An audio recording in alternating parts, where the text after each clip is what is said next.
નમસ્કાર મિત્રો, મારી પીઆર ગુજરાતી ચેનલમાં તમારું સ્વાગત છે। મિત્રો, અત્યારે હાલની સૌથી મોટી અને દુઃખદ ખબર સામે આવી રહી છે। જી આ મિત્રો, આપને જણાવી દઈએ કે જમ્મુ કાશ્મીરના ફુલગામથી રક્ષાબંધનના દિવસે એક દુઃખદ સમાચાર સામે આવ્યા છે।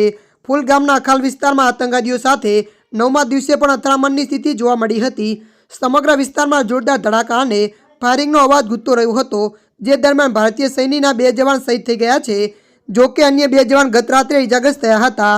મળતી માહિતી અનુસાર આપને વધુ જણાવી દઈએ કે અત્યાર સુધી એન્કાઉન્ટરમાં એક આતંકીનો મુદ્દે મળી આવ્યો હતો।